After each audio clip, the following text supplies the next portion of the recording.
Hi guys, welcome to my coffee show, the best coffee YouTube channel that nobody watches. My name is Jack and today I will try to answer the question, can you replace your electric grinder with a hand grinder?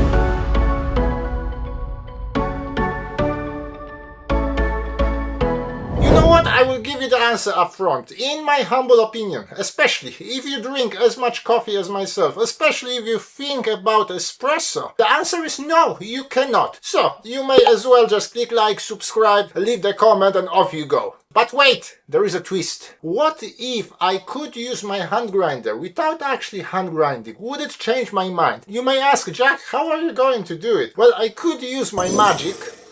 But no, instead of that, I will use Skopex from Mad Cat Coffee. Big thank you to them for sending me this equipment. I will put the links in the description. I have a video about that. I have a review of this equipment. Today I want to combine this Skopex with my favorite hand grinder, K Ultra. And as a reference point, I will use DF64 Gen 2. Big thank you to Joe from 1Zpresso outlet for sending me this grinder. I will put his links as well. And by the end of this video, I will try to answer the question how this contraption, Skopex with K Ultra, stands against DF64 Gen 2. You may be surprised how many similarities are between those two grinders. Let's start with the size. The footprint of both of them similar. Skopex with K Ultra, it is a bit taller. The weight, DF64 Gen 2, that would be around 6.5 kg. Weight of Skopex with RPM regulator, it's around 5 kg, and the weight of K Ultra would be like 700 grams. The hopper on top of the F64 Gen 2, it would fit probably 50 grams of coffee. K Ultra 35-40 grams of coffee. Again, not such a huge difference. Both of them are multi-purpose grinders, so you can grind for espresso, you can grind for pour over and so on. The F64 Gen 2 obviously is a stepless grinder. You change the settings by rotating the top of the grinder. You clearly see on which point you are. To change settings on K Ultra, you rotate the ring on top. You have about 100 steps, so it is a stepped grinder, and the size difference between each click would be around 20 microns, but I have no issues, no problems dialing in even for a trickiest espresso with K Ultra. Inside the F64 Gen 2 you will find flat 64mm burrs. Today I'm using SSP multi-purpose burrs. Just a quick word here, the standard burrs that comes with the F64 are okay for the price, but if you can, do yourself a favor and get a better burst, either SSP or LeBrew. K Ultra comes with 48mm conical heptagonal bursts. So flat versus conical, that should be a huge difference, but you will see later. The results, the taste results, they surprise me a lot. To move those bursts, you need engine. The F64 Gen 2, it has 250 watts of power motor. Skopex, 150 watts of power. The F64 Gen 2 runs at 1400 RPMs and you cannot change it. Skopex, with that extra unit on the side, it allows you to change the RPMs from as low as 40 all the way to 150-ish. I will be using it at highest RPMs today. Producer also recommends to use a slow feeder, and that apparently changes a lot. And the last thing before we start the practical tests, we have to talk about price. Here in UK, on the website of one of the major retailers, the F64 Gen 2 would cost you £399 and SSP multi-purpose bursts would be £229. You probably don't pay shipping or very low shipping because it is within the UK. You pay that price. In the next few days you will probably receive your order. Now with Skopex, slightly different story. Company is based in Australia. You have to put yourself on a waiting list. You have to order the main unit. Then if you want that regulated RPMs, you have to pay extra. And then you have to order an adapter for any given hand grinder that you have. Check on the websites. Sometimes they can even make an adapter just for your grinder. And my recommendation here, if you want to use it with multiple grinders, because to put that hand grinder into the adapter, it takes some time, it's better to have multiple adapters. So altogether Altogether that would be £270. That's without shipping, that without any taxes and tariffs and so on. And then you have to add another £230 for K Ultra. So again, there is a difference here, but not a huge difference. Now the practical part of this video. First of all, how is the workflow? That's extremely important when you want to use any given grinder as your daily driver. Without any coffee beans in, DF64 Gen 2 will be louder. Even on highest RPMs, Skopex will be quieter than DF grinder. When I put the beans in, DF64 Gen 2, well, it is a loud grinder. SSP multi-purpose bursts, for whatever reason. If you know why, let me know in the comments, but they are much slower. So with standard bursts, to grind 20 grams of coffee for espresso, it would take around 12, maybe 14-ish seconds. To grind the same amount with SSP multi-purpose bursts can take up to 30 seconds, maybe 28 seconds. The same amount of coffee to grind for espresso with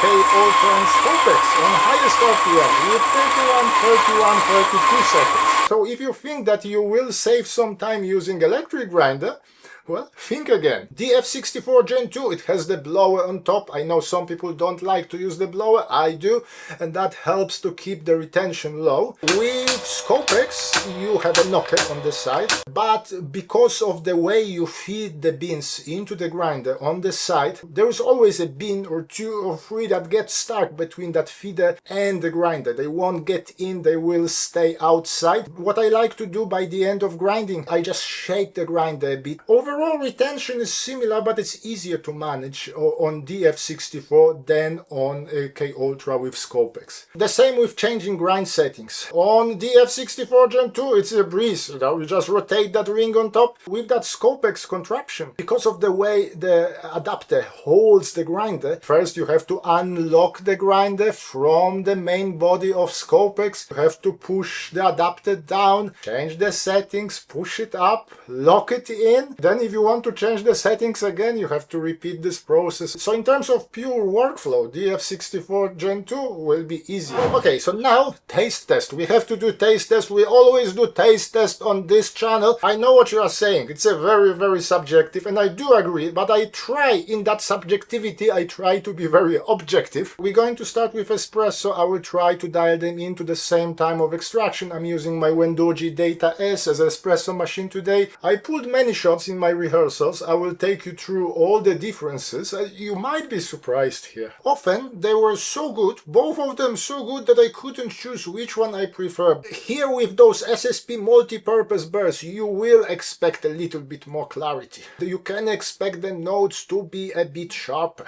But the shot with K Ultra, because there is that slightly bit more body, it gains more in terms of dimension. It is more 3D shot than the shot from SSP multi-purpose burst. If I had to choose, 6 out of 10 times I would go for the shot from K Ultra because of overall pleasantness. With both of them you can expect nuances, with both of them you can expect clarity. If you are aiming for the sharpest flavor notes possible, DF64 Gen 2 with SSP burst will be your choice. Don't use it for a coffee that is of a darker roast. The harshness will be too much. K Ultra, even though I would recommend it for a light, medium and medium roast coffee, it can handle any roast level, and any roast level will be very drinkable. If you are looking for nuances, clarity, but also a pleasant texture, K Ultra would be your choice. Now another very important test. We're going to do a pour over. SSP multi-purpose burst for espresso, it can be hit and miss, but for pour over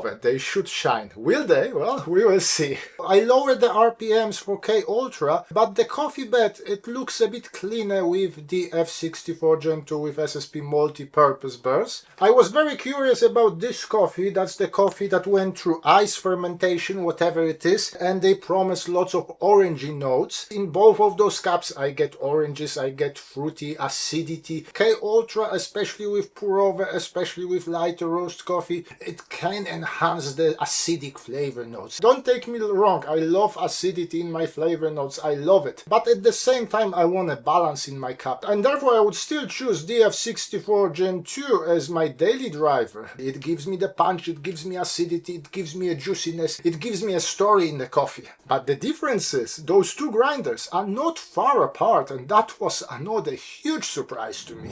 So guys, if you are still here, definitely click like, consider subscribing to the channel, plenty more things coming. In the next few weeks, we're going to play with this new Oria ZZ1. It took me like 2 months to get that since I ordered it. They had some issues with the suppliers. We're going to receive at least 2 hand grinders in the future. And we're going to receive Pesado shower screen. Also, currently I'm talking with one of the biggest producers of grinders in Europe. I don't want to jinx it, but hopefully it will go well. The results of today's video, they confirm one thing. Good hand grinder can be as good as an electric grinder, that it's much more expensive. I'm not saying that you should sell your DF64 Gen 2 and go for hand grinders. No, if you already have a decent electric grinder, stick with it. The workflow will be better than with hand grinders, the ease of use and everything else. But if you already have a collection of hand grinders, you're not missing that much in terms of taste. And if you motorize it like I did today with Skopex, you may have pretty much the same experience as with electric grinder, but still have the amazing flavor notes that you're familiar with. Another thing that I discovered today, another myth that I busted today, is that flat burrs are not always that much better in terms of clarity than conical burrs. In the comments, first of all, let me know what you think about the results of today's video. Are you in a team hand grinder? Are you in a team electric grinder? Which grinders do you use? But for today, thank you very much for watching. My name is Jack, this is my coffee show, and hopefully I will see you soon. Thank you, bye!